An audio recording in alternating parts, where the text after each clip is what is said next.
प्यारे प्यारे भाई बहनों, तो कैसे हो आप सब। आई होप आप सब अच्छे होंगे।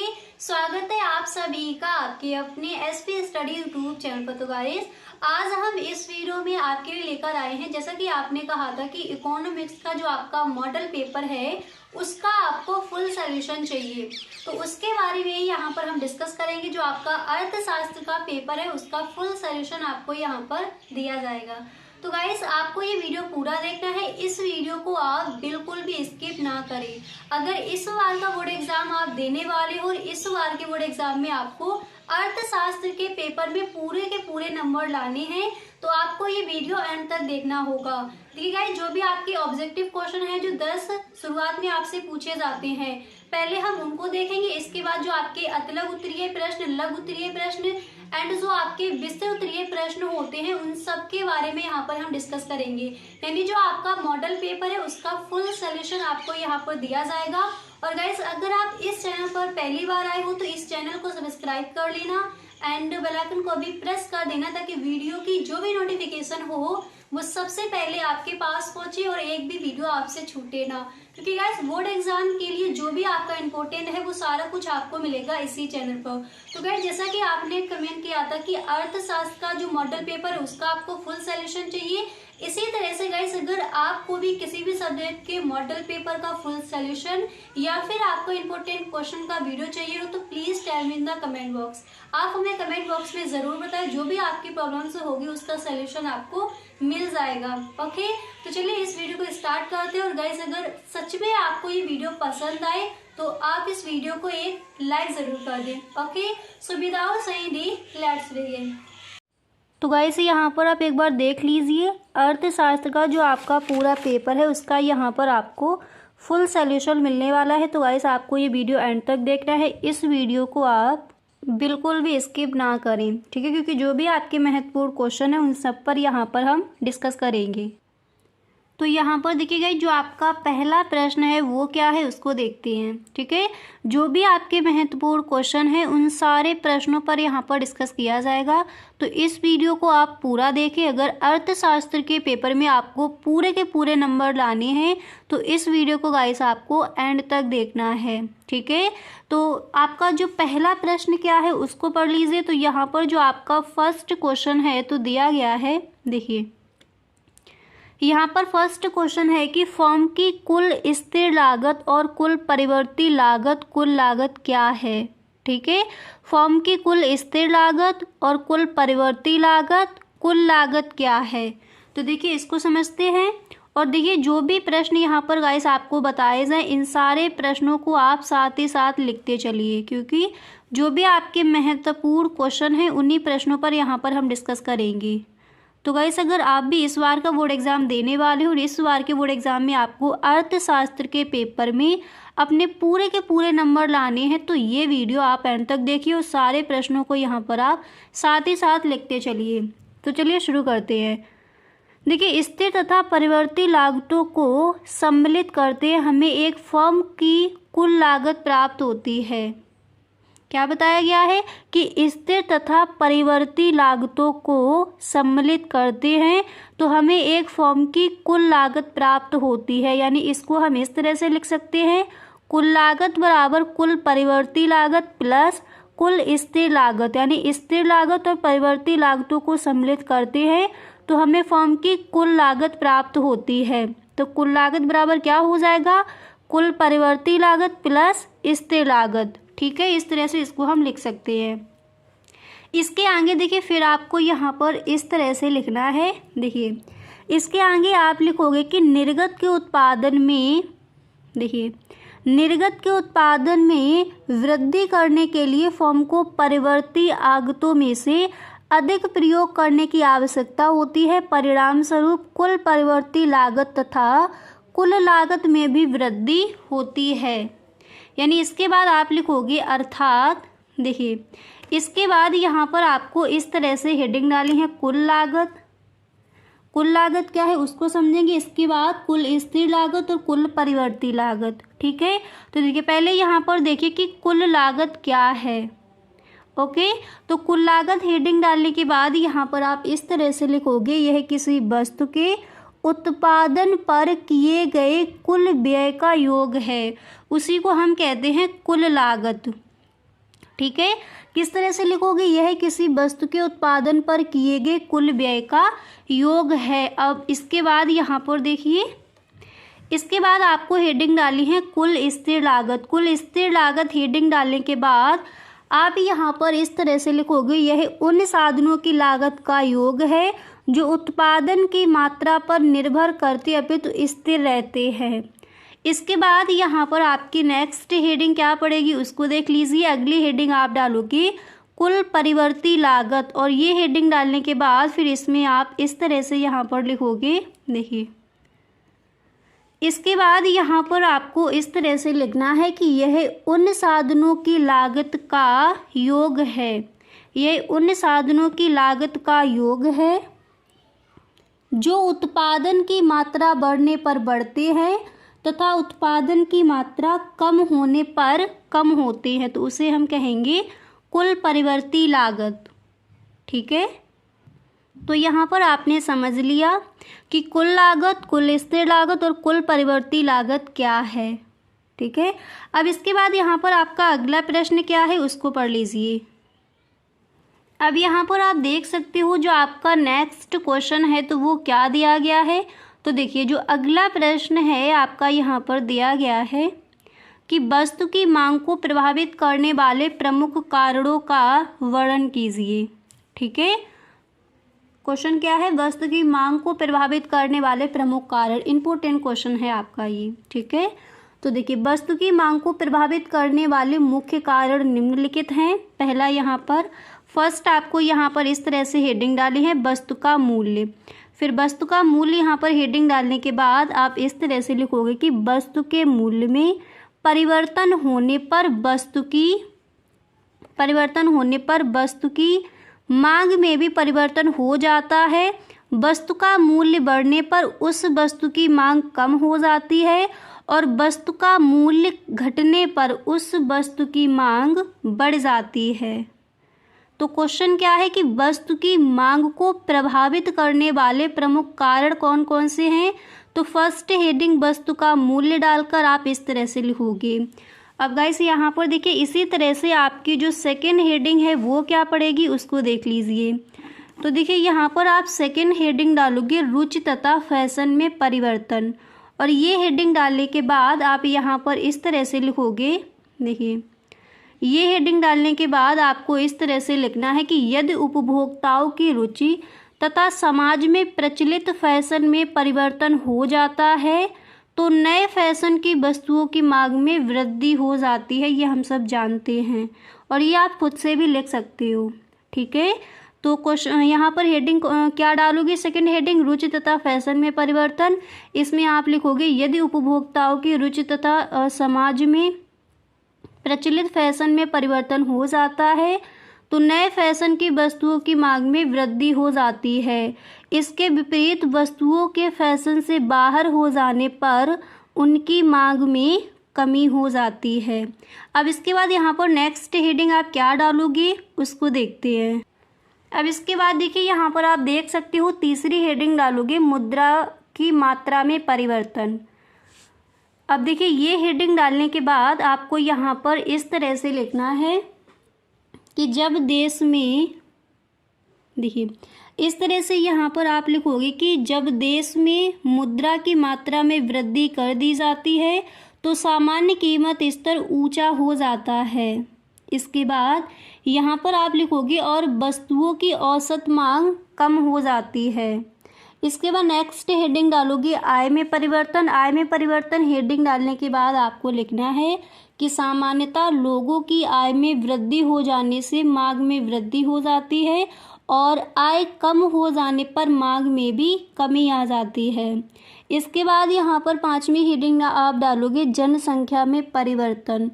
इसमें आपको लिखना है यदि देश में जनसंख्या बढ़ती है तो कीमतों के अपरिवर्तित रहने पर भी वस्तुओं की मांग बढ़ जाती है। इसके विपरीत फिर आप लिखोगे कि जनसंख्या में कमी होने पर वस्तुओं की मांग घट जाती है। ठीक है, तो इस तरह से आप जो आपका क्वेश्चन था उसका आंसर आप इस तरह से लिख कर आओगे और ये 5 हेडिंगें डालकर आपको उस प्रश्न का आंसर देना है। अब इसी तरह से नेक्स्ट क्वेश्चन आप कौन सा तैयार करोगे उसको देखते हैं। अब इसके बाद गाइस यहाँ पर आप देख सकते हो जो आपका अगला प्रश्न है, तो यहाँ पर दिया गया है कि कीमत रेखा किसे कहते हैं। इंपॉर्टेंट क्वेश्चन है इस बार के बोर्ड एग्जाम के लिए। तो कीमत रेखा क्या है, यानी प्राइस लाइन हम किसे कहेंगे। तो देखिए, कीमत रेखा वह रेखा है जो एक्स अक्ष के समांतर एक निश्चित कीमत के लिए खींची जाती है। यह फर्म के मांग वक्र को प्रदर्शित करती है। यह बाजार कीमत तथा फर्म के उत्पाद के संबंध को दर्शाती है। सभी फर्मों को इस रेखा का सामना करना पड़ता है। फिर आप लिखोगे कि कीमत रेखा पर AR बराबर MR बराबर प्राइस। ठीक है, इस तरह से आप इस प्रश्न का आंसर लिख कर आओगे।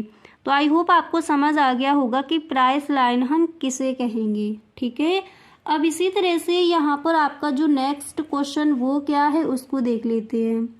तो आप देख सकते हो जो आपका अगला प्रश्न है यहाँ पर आप तैयार कर लोगे कि मजदूरी की न्यूनतम सीमा क्या है। ये क्वेश्चन आपका अतल उत्तरीय प्रश्न में रखा जाता है। तो मजदूरी की न्यूनतम सीमा क्या है, तो यहाँ पर पहले आप हेडिंग डालोगे मजदूरी की न्यूनतम सीमा। इसके बाद यहाँ पर आपको लिखना है कि श्रमिकों का सीमांत त्याग। ठीक है, श्रमिकों का सीमांत त्याग अथवा उनका रहन सहन का स्तर मजदूरी की न्यूनतम सीमा को निश्चित करता है। इस तरह से आप इस प्रश्न का आंसर लिख कर आओगे। ठीक है, तो मजदूरी की न्यूनतम सीमा क्या है, पहले इस तरह से हेडिंग डालोगे, फिर आप 2 लाइनें लिखोगे कि श्रमिकों का सीमांत त्याग अथवा उनका रहन सहन का स्तर मजदूरी की न्यूनतम सीमा को निश्चित करता है। अब इसी तरह से नेक्स्ट क्वेश्चन आप कौन सा तैयार करोगे इकोनॉमिक्स में उसको देखते हैं। अब देखिए, अगला प्रश्न आप तैयार करोगे कि मुद्रा प्रवाह से आप क्या समझते हैं। वेरी वेरी मोस्ट इम्पोर्टेंट आपका क्वेश्चन है। वो सारे क्वेश्चंस यहाँ पर आपको मिलेंगे जो इस बार के बोर्ड एग्जाम के लिए इम्पोर्टेंट हैं। तो मुद्रा प्रवाह से आप क्या समझते हैं, आप इस तरह से लिखोगे, पहले हेडिंग डालोगे मुद्रा प्रवाह, फिर आप लिखोगे कि परिवार फर्मों को सेवाएं प्रदान करते हैं और बदले में मुद्रा के रूप में पारिश्रमिक प्राप्त करते हैं। इसी प्रकार फर्में परिवारों और उपभोक्ताओं को वस्तुएं प्रदान करती है और उनके मूल्य के रूप में मुद्रा लेती है। इस प्रकार फर्मों से परिवारों को और परिवारों से फर्मों को मुद्रा का भुगतान किया जाता है। इसे ही हम मुद्रा का प्रवाह कहते हैं। तो समझ आ गया मुद्रा का प्रवाह क्या है। तो इस तरह से आप इस प्रश्न का आंसर लिख कर आओगे। क्लियर। अब इसी तरह से यहाँ पर नेक्स्ट क्वेश्चन आपको क्या तैयार करना है उसको देखते हैं। अब देखिए, इसके बाद यहाँ पर आपको नेक्स्ट क्वेश्चन तैयार कर लेना है कि राष्ट्रीय आय से आप क्या समझते हैं। और ये क्वेश्चन आपका कई बार पूछा भी गया है। तो राष्ट्रीय आय क्या है, पहले हेडिंग डालोगे राष्ट्रीय आय, फिर आप देखिए इस तरह से लिखोगे कि जैसे किसी उत्पादन की एक इकाई की वास्तविक उत्पत्ति का अनुमान प्रतिवर्ष लगाया जाता है, वैसे ही किसी एक राष्ट्र की समस्त उत्पत्ति यानी समस्त व्यक्तियों की उत्पत्ति के योग, ठीक है, वैसे ही किसी एक राष्ट्र की समस्त उत्पत्ति का अनुमान लगाया जाता है। यह संपूर्ण उत्पत्ति उस राष्ट्र की राष्ट्रीय आय या लाभांश होती है। ठीक है, तो राष्ट्रीय आय क्या है, राष्ट्रीय आय से आप क्या समझते हैं। तो आई होप आपको समझ आ गया होगा किस तरह से आप इस प्रश्न का आंसर लिख कर आओगे। अब इसी तरह से यहाँ पर नेक्स्ट क्वेश्चन आप कौन सा तैयार करोगे उसको देख लेते हैं। तो अगला प्रश्न यहाँ पर देखिए आपका दिया गया है। देखिए जो आपका नेक्स्ट क्वेश्चन है तो यहाँ पर आप ये तैयार कर लोगे कि मुद्रा क्या है, मुद्रा को परिभाषित कीजिए। ठीक है, ये क्वेश्चन आपका अतल उत्तरीय प्रश्न में आज किया जाता है। तो मुद्रा क्या है, मुद्रा को परिभाषित कीजिए। तो देखिए इस तरह से हम इस प्रश्न का आंसर लिखेंगे। देखिए आप इस तरह से लिखकर आओगे कि मुद्रा एक ऐसी वस्तु है जो समाज में विनिमय के माध्यम मूल्य के मापन, स्थगित भुगतानों के मान तथा मूल्य के संचय के माध्यम के रूप में स्वतंत्र, विस्तृत तथा सामान्य रूप से लोगों के द्वारा स्वीकार की जाती है। तो इस तरह से आप जो आपकी मुद्रा की डेफिनेशन क्या हो जाएगी, इस तरह से आप लिख कर आओगे। समझ आ गया आपको किस तरह से लिखना है? एक बार इसको दोबारा से देख लीजिए। आप इस तरह से इस प्रश्न का आंसर लिखोगे कि मुद्रा एक ऐसी वस्तु है जो समाज में विनिमय के माध्यम, मूल्य के मापन, स्थगित भुगतानों के मान तथा मूल्य के संचय के माध्यम के रूप में स्वतंत्र, विस्तृत तथा सामान्य रूप से लोगों के द्वारा स्वीकार की जाती है। इसके बाद नेक्स्ट क्वेश्चन आप कौन सा तैयार करोगे उसको देखते हैं। अब देखिए, इसके बाद नेक्स्ट क्वेश्चन आप तैयार करोगे, उपभोग सीमांत प्रवृत्ति क्या होती है। इम्पोर्टेंट क्वेश्चन है आपका, ठीक है। तो प्रश्न क्या है कि उपभोग सीमांत प्रवृत्ति क्या होती है, चलिए इसको समझते हैं। आप इस तरह से लिखोगे कि आय में वृद्धि या कमी, ठीक है। तो आय में वृद्धि और उपभोग में वृद्धि या कमी के अनुपात को उपभोग सीमांत प्रवृत्ति यानी MPC कहते हैं। समझ आ गया? देखिए, उपभोग सीमांत प्रवृत्ति क्या है एक बार दोबारा से समझिए। आप इस तरह से लिखोगे कि आय में वृद्धि या कमी और उपभोग में वृद्धि या कमी के अनुपात को उपभोग सीमांत प्रवृत्ति यानी MPC कहते हैं। सूत्रानुसार आप इस तरह से लिखोगे कि सीमांत उपभोग प्रवृत्ति बराबर उपभोग में वृद्धि अपॉन आय में वृद्धि। सीमांत उपभोग प्रवृत्ति बराबर उपभोग में वृद्धि अपॉन क्या हो जाएगा, आय में वृद्धि। यानी इसको आप इस तरह से भी लिख सकती हो, MPC बराबर delta C upon delta Y, ठीक है। तो अच्छे से क्लियर हो गया। इसी तरह से अगला जो प्रश्न है आपका, तो यहाँ पर दिया गया है और कि बेरोजगारी क्या है, ये भी आपका इम्पोर्टेंट है क्वेश्चन, ठीक है। तो देखिए, बेरोजगारी क्या है इसको समझते हैं। तो देखिए, सबसे पहले आप हेडिंग डालोगे बेरोजगारी, उसके बाद आंसर में आप इस तरह से यहाँ पर लिखोगे कि जब किसी अर्थव्यवस्था में उन सभी लोगों को जो कार्य करने के इच्छुक और योग्य हों, उनकी योग्यता अनुसार प्रचलित मजदूरी पर कार्य नहीं मिल पाता, तो उस स्थिति को बेरोजगारी कहते हैं, ठीक है। इस तरह से आप इस प्रश्न का आंसर लिख कर आओगे। तो बेरोजगारी क्या है आप लिखोगे, जब किसी अर्थव्यवस्था में उन सभी लोगों को यानी जो कार्य करने के लिए इच्छुक हों और योग्य हों, उनकी योग्यता अनुसार प्रचलित मजदूरी पर कार्य नहीं मिल पाता, तो उस स्थिति को हम बेरोजगारी कहते हैं। अब इसी तरह से नेक्स्ट क्वेश्चन यहाँ पर आप तैयार करोगे कि निवेश क्या है। तो देखिए, निवेश क्या है इसको समझते हैं। तो सबसे पहले यहाँ पर आप हेडिंग डालोगे निवेश, उसके बाद इस तरह से लिखोगे कि निवेश से अभिप्राय उन व्ययों से है जिनके द्वारा पूंजीगत पदार्थों जैसे मशीन, औजार निर्माण हेतु कच्चा माल, भवन आदि के भंडारों में वृद्धि की जाती है। तो निवेश क्या है आप इस तरह से लिख कर आओगे, ठीक है। समझ आ गया? सबसे पहले आपको हेडिंग डालनी है निवेश, उसके बाद यहाँ पर आप लिखोगे कि निवेश से अभिप्राय उन व्ययों से है जिनके द्वारा पूंजीगत पदार्थों जैसे मशीन, औजार निर्माण हेतु कच्चा माल, भवन आदि के भंडारों में वृद्धि की जाती है। अब इसी तरह से अगला प्रश्न आप कौन सा तैयार करोगे उसको देखते हैं। अब यहाँ पर देखिए, इसके बाद जो आपका नेक्स्ट क्वेश्चन है आपको यहाँ पर तैयार करना है कि अवसर लागत का क्या अर्थ है। ये भी आपका इम्पोर्टेंट क्वेश्चन है। तो जो भी महत्वपूर्ण क्वेश्चन है उन सारे प्रश्नों पर यहाँ पर हम डिस्कस करेंगे। तो अवसर लागत का क्या अर्थ है, यहाँ पर पहले हेडिंग डालूंगी अवसर लागत। हेडिंग डालने के बाद यहाँ पर देखिए आप इस तरह से इस प्रश्न का आंसर लिखोगे कि एक वस्तु की कुछ अधिक मात्रा, ठीक है, एक वस्तु की कुछ अधिक मात्रा प्राप्त करने के बदले दूसरी वस्तु की कुछ मात्रा को छोड़ना पड़ता है। इसे ही वस्तु की एक अतिरिक्त इकाई को प्राप्त करने की अवसर लागत कहते हैं। ठीक है। तो एक वस्तु की कुछ अधिक मात्रा प्राप्त करने के बदले दूसरी वस्तु की कुछ मात्रा को छोड़ना पड़ता है, इसे ही वस्तु की एक अतिरिक्त इकाई को प्राप्त करने की अवसर लागत कहते हैं। इसी के साथ अतिलघु उत्तरीय प्रश्न में नेक्स्ट क्वेश्चन यहाँ पर आप तैयार करोगे कि अनधिमान तटस्थता वक्र क्या है।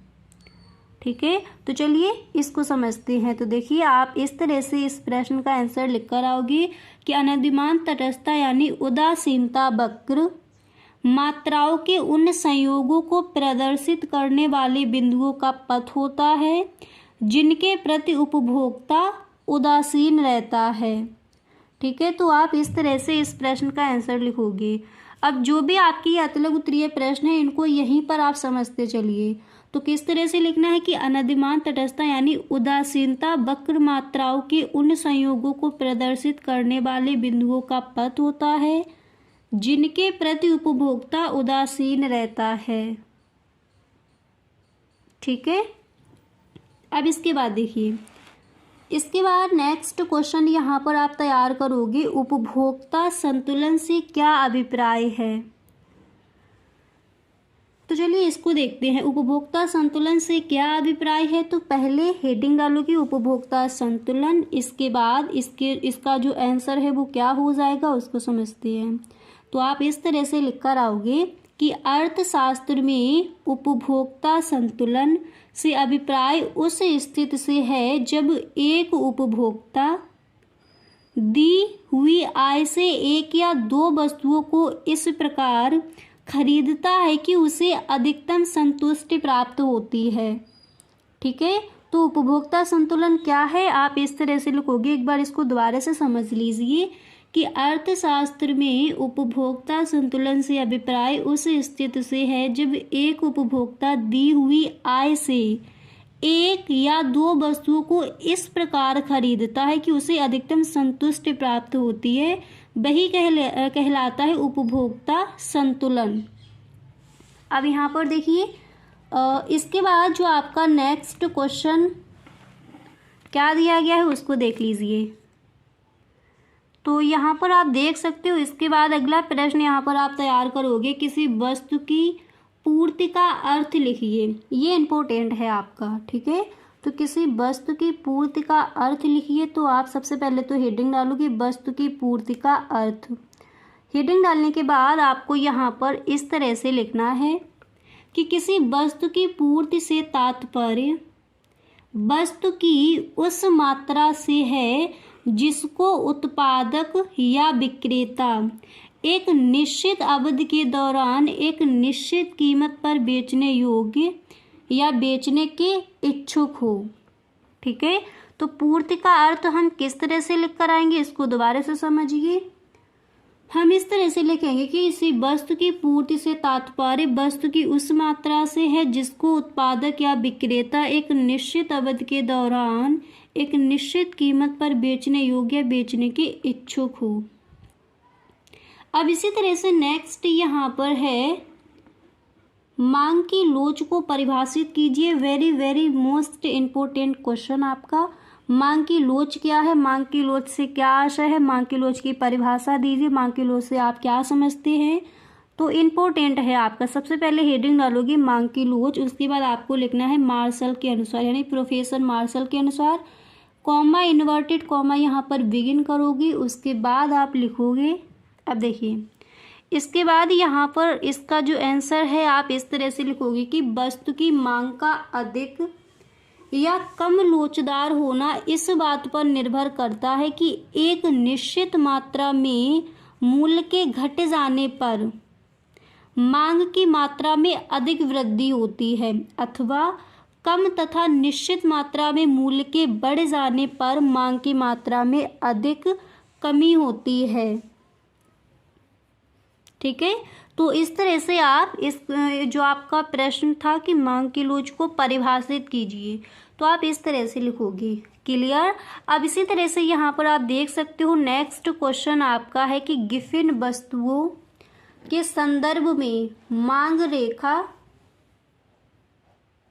का आकार कैसा होता है, ये आपका क्वेश्चन है।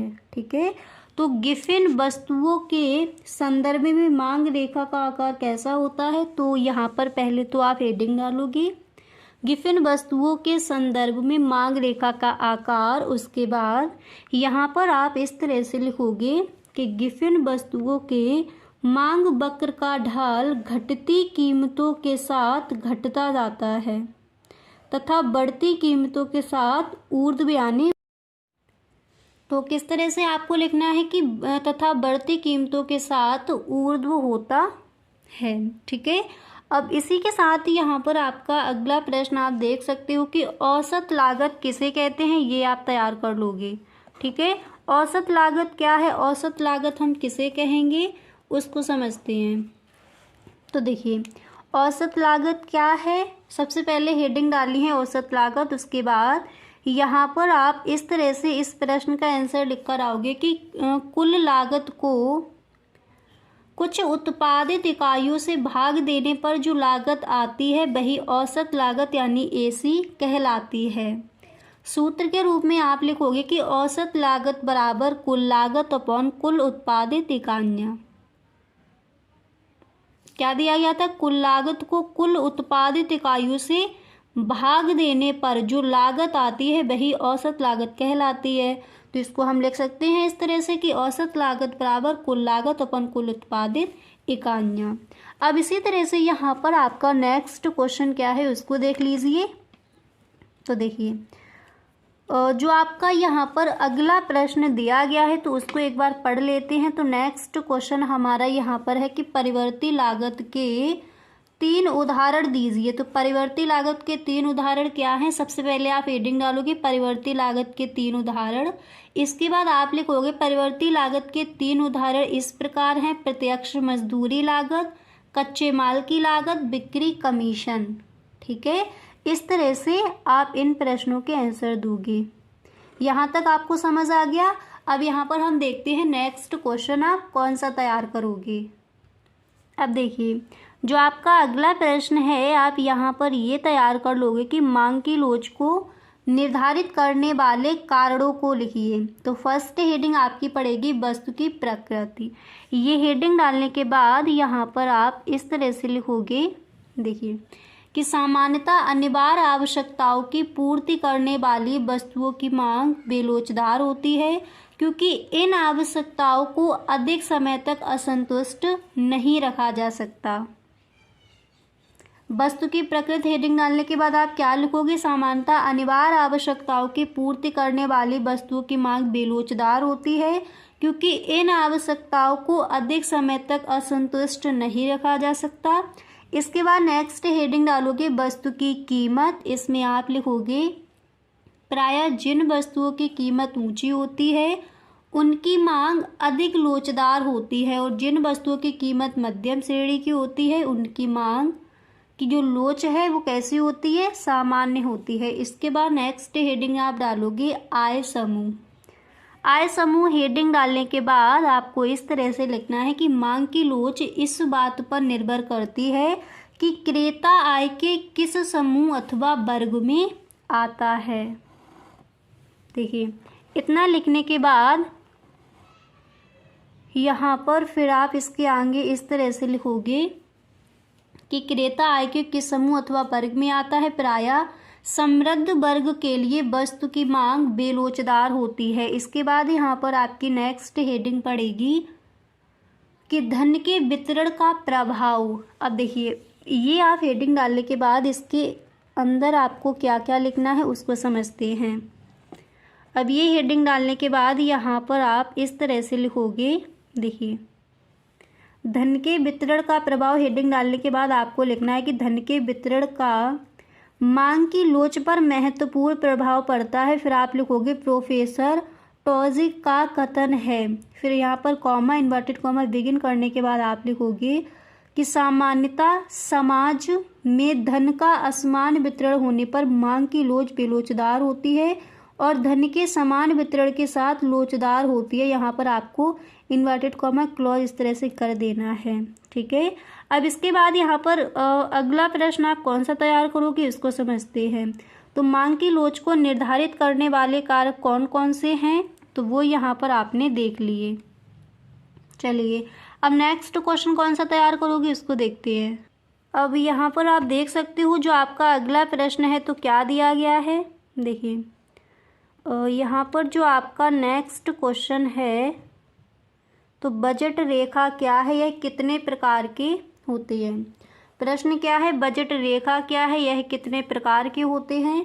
तो सबसे पहले हेडिंग डालोगे बजट, उसके बाद आप लिखोगे कि बजट एक विस्तृत आर्थिक विवरण है जिसमें सरकार के एक वित्तीय वर्ष यानी 1 अप्रैल से 31 मार्च, ठीक है, एक वित्तीय वर्ष के लिए अनुमानित आय व्यय का ब्यौरा होता है। इसमें निश्चित उद्देश्यों को प्राप्त करने के लिए सरकार द्वारा अपनाई जाने वाली नीति सम्मिलित रहती है। फिर आप लिखोगे टेलर के अनुसार।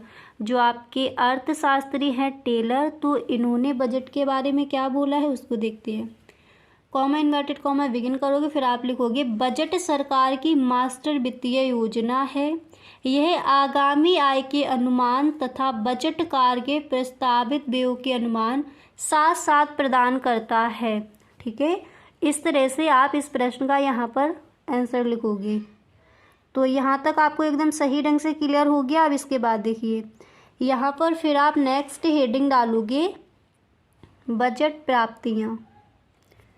अब देखिए बजट प्राप्तियाँ हेडिंग डालने के बाद आपको लिखना है कि बजट के 2 प्रमुख संघटक हैं, बजट प्राप्तियाँ, बजट व्यय।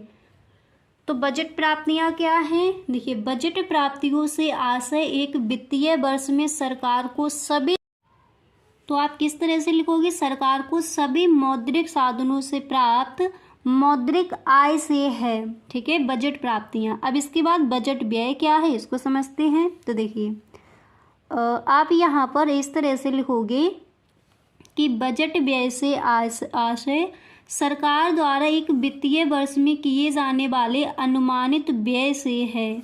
बजट व्यय 2 भागों में बांटा जाता है, राजस्व व्यय और पूंजीगत व्यय।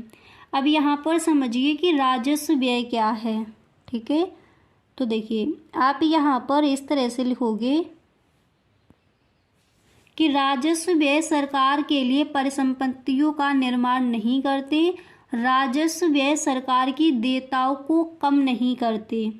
तो बजट क्या है, ये कितने प्रकार के होते हैं। आई होप इस प्रश्न का जो आंसर है आपको एकदम सही ढंग से यहाँ पर समझ आ गया होगा। ठीक है, तो इस तरह से आप जो आपका क्वेश्चन है इसका जो आंसर है आप यहाँ पर इस तरह से लिख कर आओगे। क्लियर। अब इसी तरह से नेक्स्ट क्वेश्चन देखते हैं। अब देखिए यहाँ पर जो आपका अगला प्रश्न है वो क्या है कि एक आगत का सीमांत उत्पाद क्या होता है। ठीक है, तो आप इस तरह से लिखोगे कि उत्पादन की अन्य आगतों को स्थिर रखते हुए एक परिवर्तनशील आगत की एक अतिरिक्त इकाई का प्रयोग करने पर कुल उत्पाद में जो वृद्धि होती है उसे सीमांत उत्पाद कहते हैं। किस तरह से लिखोगे, आपको यहाँ पर इस तरह से लिखना है कि उत्पादन की अन्य आगतों को स्थिर रखते हुए एक परिवर्तनशील आगत में एक अतिरिक्त इकाई का प्रयोग करने पर कुल उत्पाद में जो वृद्धि होती है उसे हम सीमांत उत्पाद कहते हैं। फिर आप लिखोगे कि सीमांत उत्पाद में उत्पाद की निम्नलिखित सूत्र के अनुसार भी गणना की जा सकती है, यानी MP बराबर delta TP upon delta EL, जहाँ डेल्टा TP क्या है, कुल उत्पादन में परिवर्तन, और डेल्टा EL बराबर क्या है, डेल्टा EL हो जाएगा परिवर्तनशील आगत माना श्रम की इकाइयों में परिवर्तन। ठीक है, तो आई होप यहाँ पर आपको एकदम सही ढंग से समझ आ गया होगा कि एक आगत के सीमांत उत्पाद क्या होता है। तो गाइस आज के लिए बस इतना ही। हम मिलते हैं नेक्स्ट वीडियो में। इसी तरह से आपका नेक्स्ट वीडियो भी आएगा, उसमें जो आपके विस्तृत प्रश्न रह गए हैं उन पर हम डिस्कस करेंगे। तो गाइस अगर अभी तक आपने इस चैनल को सब्सक्राइब नहीं किया है, आप फर्स्ट टाइम इस चैनल पर आए हो, तो इस चैनल को सब्सक्राइब कर लीजिए एंड बेल आइकन को भी गाइस प्रेस कर देना ताकि वीडियो की जो भी नोटिफिकेशन हो वो सबसे पहले आपके पास पहुँचे और एक भी वीडियो आपसे छूटे ना। Okay, thank you so much.